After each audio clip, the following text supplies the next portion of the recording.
Now, from the Ford Sports Desk, KOMU-8 Sports. Good morning, Mid-Missouri. The Lynn Wildcats advanced to the Class II semifinals for the second time in school history, took on Valley Catholic with a trip to the state championship game on the line yesterday. There was surely no shortage of support for the Wildcats as they attempted to make school history. Here in the top of the second, Valley Catholic would get on the board first as Colton Schilly grounds it right through the hole between shortstop and third base. Left fielder slow to get to the ball, and the Warriors go up 1-0. The third inning, Valley Catholic utilizing the hit 'em where they ain't approach as Daniel Bergholt chops this one over Jacob Voss's head and into center. The hit would score another run as Valley Catholic pushed its lead to 2-0.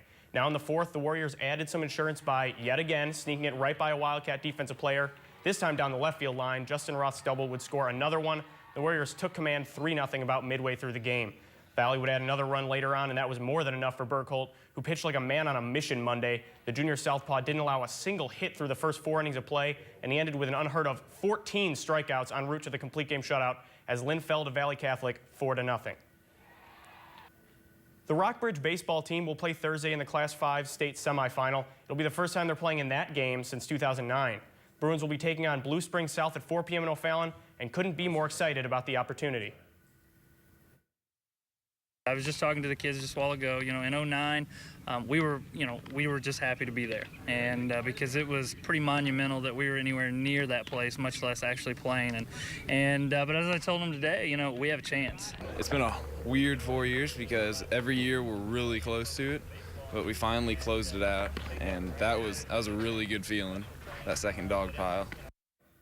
Cardinals and Royals play their home games just 241 miles apart, but on the field over the last 2 decades, the Redbirds have been light years ahead of Kansas City. This season, though, both teams hovering around 500. Let's take a look at where these two teams are compared to a year ago. Last season, this time, the Royals were actually worse than this year. They found themselves 6.5 games out of first and 8 games under 500. This season, the Royals find themselves just as far out of first place, but are 2 games better than a year ago.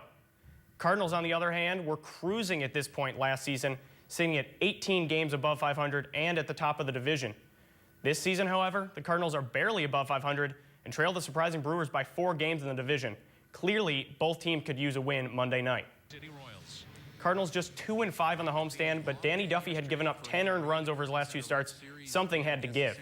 Duffy gave up this single up the middle to Matt Holliday in the first inning, but remember this one because it would be the last base hit the Cardinals will get for quite some time. They really struggled on offense last night. Here, Duffy gets Mark Ellis to ground out to short. That's 5 straight Cardinal batters retired as the lefty was dealing, mixing in his full repertoire of pitching tools to fool the Cardinal batters. Now in the 5th, he gets Oscar Tavares looking, and the 12th straight Cardinal is sent back to the dugout without reaching base. That total would reach 17 before Holliday singled again in the 7th. Game still scoreless in the 7th here. Shelby Miller puts it on the outside, but Alex Gordon extends his hands beautifully and drives the ball into the Cardinal bullpen in right field to put the Royals up 1-0. Still in the 7th now, recently recalled Mike Moustakis comes through with a 2 RBI double to the left center gap, gives the Royals a 3-0 lead. Moustakis was batting just 152, but this extra base hit could help him get back on track. Now in the 8th, the Cardinals getting a little sloppy. There's some miscommunication in the outfield, and this ball gets by everyone, plating 2 more Royals, giving them a secure 5-0 advantage.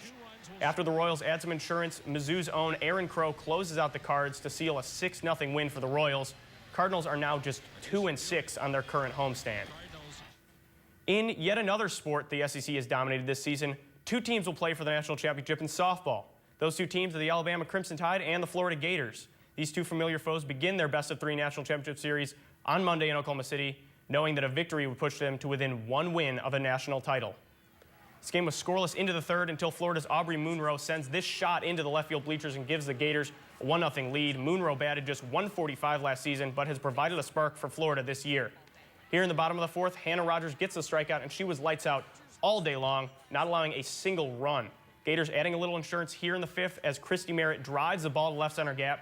Center fielder takes a bad angle on the ball, and Kelsey Stewart comes all the way around to score 2-0 Gators. Bottom of the 7th now with the Crimson Tide trailing 5-0 and threatening, but Alabama's Molly Fichtner grounds out, and the Gators take Game 1 behind Rogers' strong pitching performance. Game 2 is later today. And that's your local sports. Coming up, I will tell you about